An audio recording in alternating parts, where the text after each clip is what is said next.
Bismillahirrahmanirrahim. Assalamualaikum warahmatullahi wabarakatuh. Halo teman-teman semuanya.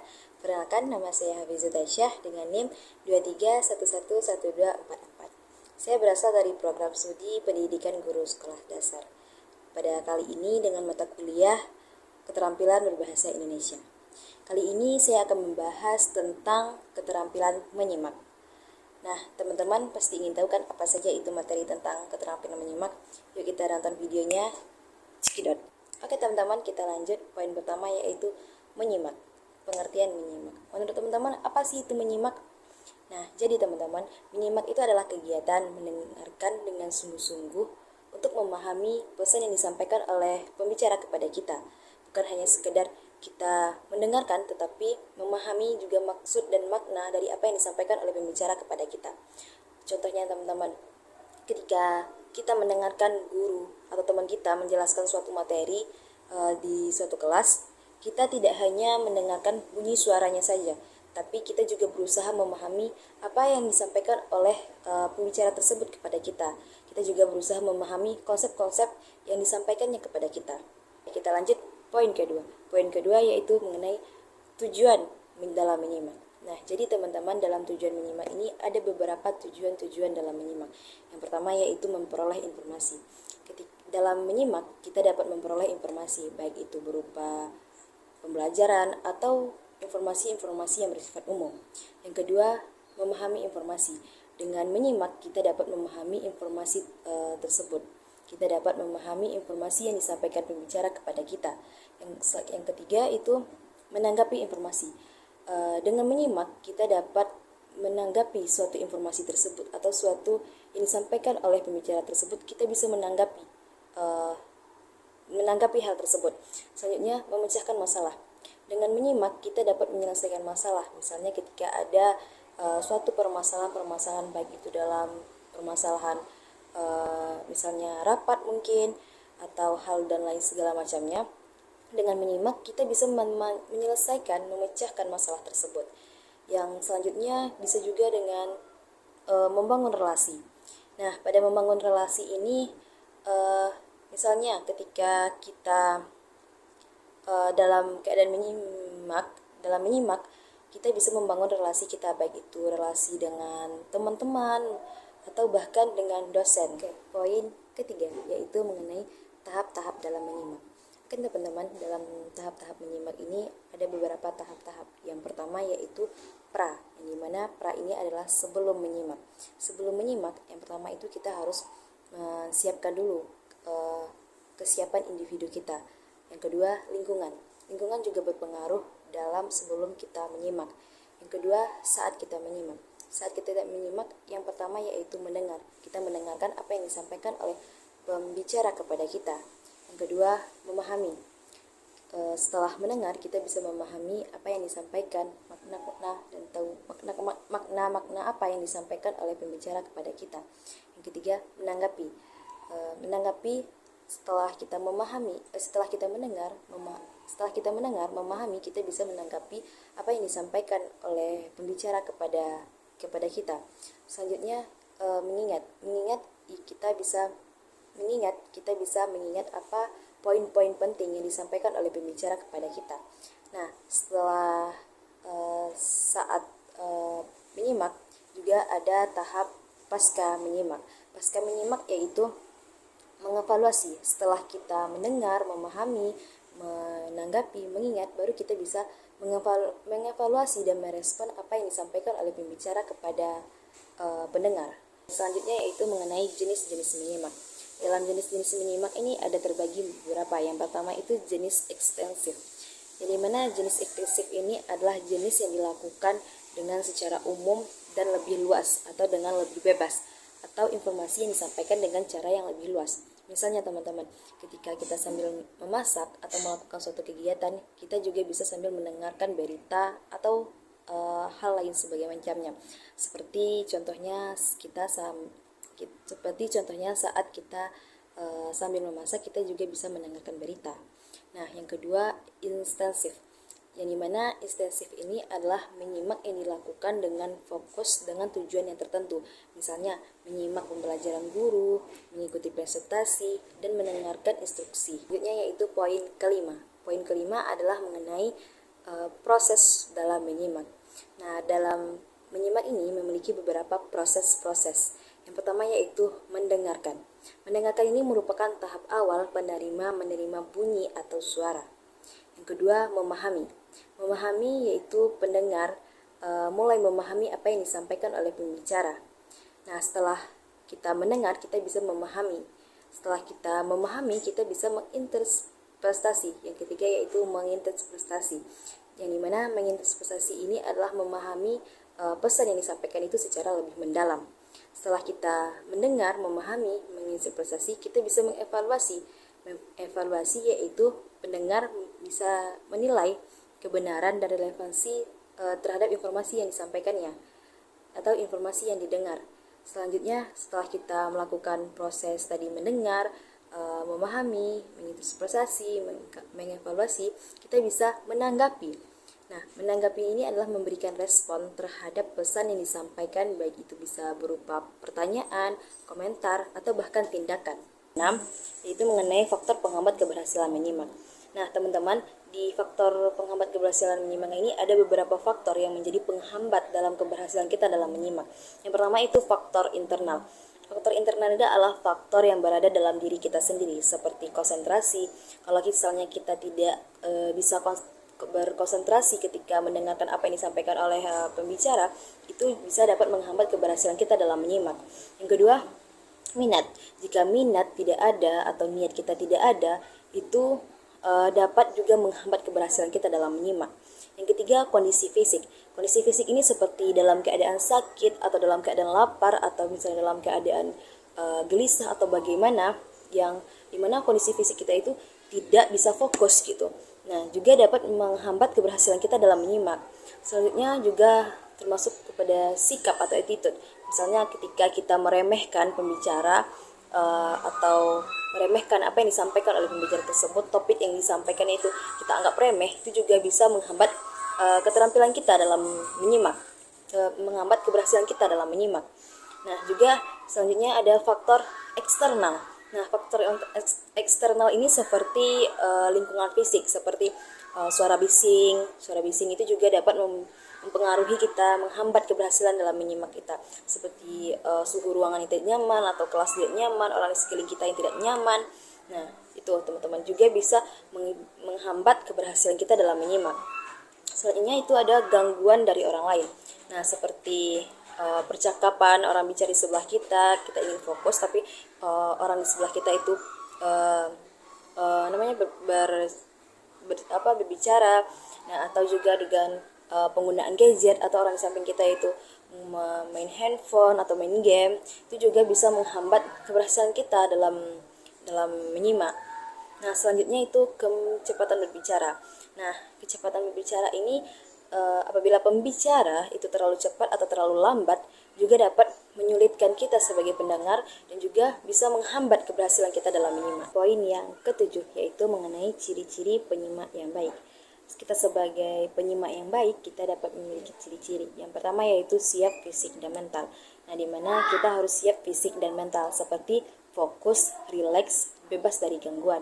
Yang kedua itu berkonsentrasi. Sebagai ciri-ciri penyimak yang baik, konsentrasi juga hal yang perlu, seperti pemusatan perhatian, misalnya memfokuskan perhatian kita kepada pembicara, juga menghubungkan dengan pengetahuan. Selanjutnya motivasi.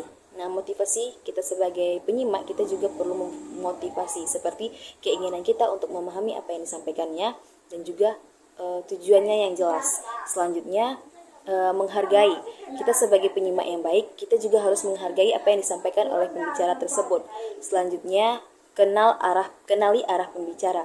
Kita sebagai penyimak yang baik, kita harus bisa mengenali arah pembicaraan yang disampaikan oleh pembicara. Selanjutnya yaitu merangkum. Apa yang disampaikan oleh pembicara tadi, kita dapat merangkum atau menyimpulkan. Selanjutnya juga mengevaluasi. Setelah kita ngerangkum, kita dapat mengevaluasi dari hasil yang disampaikan oleh pembicara tersebut agar kita bisa menjadi penyimak yang baik. Selanjutnya, setelah kita mengevaluasi tadi, kita juga bisa merespon seperti kita bertanya tentang hal yang tidak kita ketahui pada pembicara. Nah, dari ciri-ciri tadi kita bisa menjadi penyimak yang baik dan juga juga bisa meningkatkan keterampilan kita dalam menyimak. Nah, poin selanjutnya yaitu ada mengenai faktor-faktor penentu keberhasilan dalam menyimak. Nah, juga ada beberapa faktor penentu keberhasilan menyimak. Yang pertama yaitu faktor internal. Faktor internal ini adalah faktor yang berada dari dalam, seperti konsentrasi. Konsentrasi yang berada dari diri kita sendiri, kemampuan kita untuk meningkatkan fokus pada pembicara tanpa terganggu dengan hal yang lain. Yang kedua, motivasi. Motivasi yaitu keinginan yang kuat untuk memahami pesan yang disampaikan.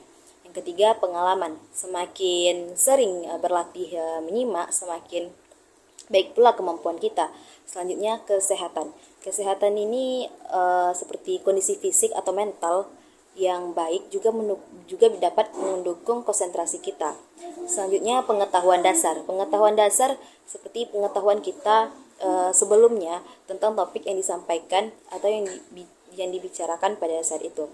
Nah, juga yang kedua ada faktor eksternal, yang dimana faktor eksternal ini adalah faktor yang berada dari luar, seperti faktor lingkungan.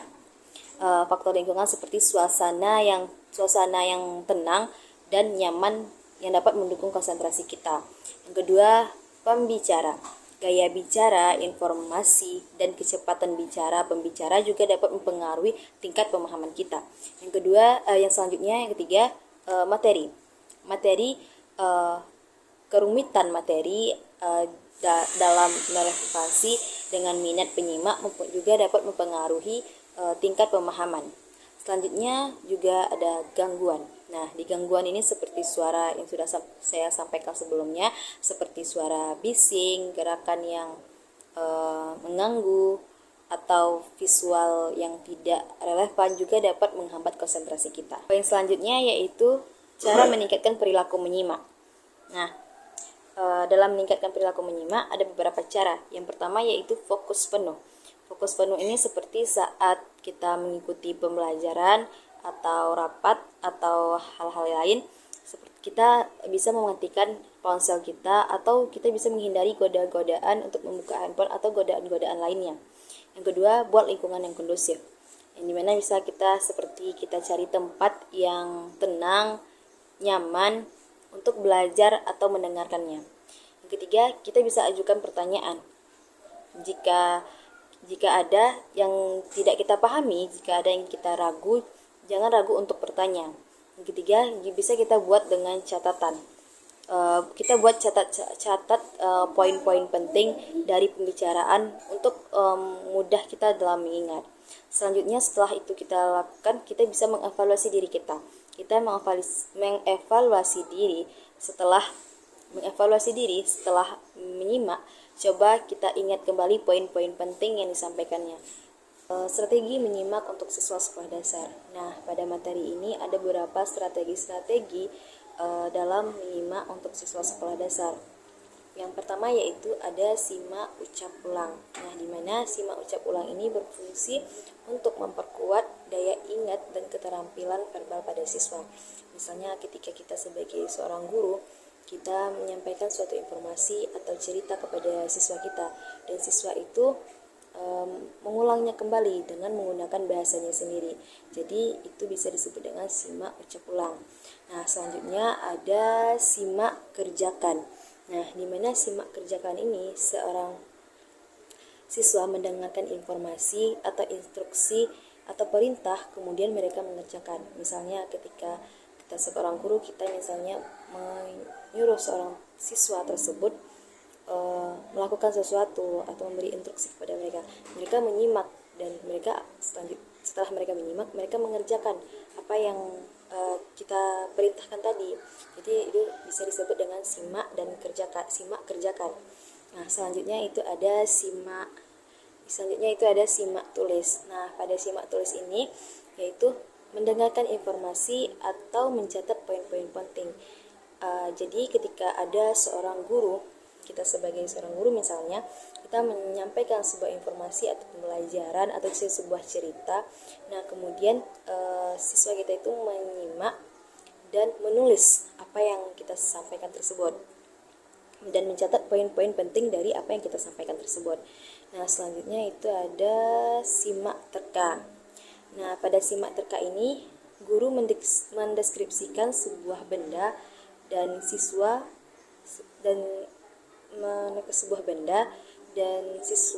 menebak dan menerka apa yang dimaksud dari yang disampaikan oleh Bapak Ibu gurunya tadi.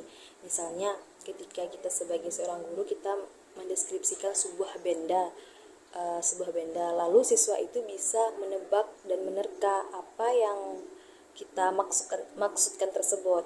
Nah, selanjutnya itu ada bisik berantai. Nah, pada bisik berantai ini misalnya seperti kita membisikkan dari orang A membisikkan ke orang B, begitupun dengan orang B membisikkan ke orang C. Nah, begitupun dengan orang C membisikkan ke orang E, begitupun seterusnya. Dengan membisikkan dari satu ke yang lain, dan begitupun selanjutnya dengan menyampaikan informasi yang disampaikannya tadi, yang didapatnya tadi dengan cara berantai, dengan cara tadi gitu. Nah, selanjutnya itu ada identifikasi kalimat, topik, dan kata kunci. Nah, pada ini seorang guru menyampaikan materi dan siswa mendengarkan. Kemudian siswa itu menangkap kata kunci atau inti dari kalimat yang disampaikan, inti dari kalimat topik yang disampaikan tadi, yang disampaikan oleh seorang guru tadi. Nah, selanjutnya itu ada menjawab pertanyaan. Nah, pada menjawab pertanyaan ini yaitu membantu siswa memahami detail dari apa yang mereka dengar. Seperti ketika seorang guru menyampaikan sebuah pengetahuan tentang, misalnya menyampaikan sebuah pengetahuan atau menceritakan sebuah cerita. Nah, guru itu juga memberikan pertanyaan kepada muridnya, sehingga murid itu juga menjawab pertanyaan dari gurunya, sehingga dengan pertanyaan tersebut bisa membantu siswa itu memahami secara detail dari apa yang mereka dengar. Yang selanjutnya itu ada menyelesaikan cerita. Nah, menyelesaikan cerita ini adalah siswa mendengar sebagian cerita dan kemudian menyelesaikannya dan berimajinasi dengan pemahamannya mereka sendiri. Misalnya kita menceritakan cerita Malin Kundang, kita menceritakan cerita kisah Malin Kundang, dan siswa mendengar cerita tersebut, tapi kita tidak menceritakan sampai habis, sampai Malin Kundang itu menjadi batu. Kita menceritakan misalnya Malin Kundang itu hanya sampai durhaka kepada orang tuanya. Nah, setelah itu siswa yang mendengar dan kemudian menyelesaikan cerita tersebut dengan pemahaman mereka sendiri. Mereka menyelesaikan cerita tersebut tadi dengan menggunakan imajinasi mereka sendiri.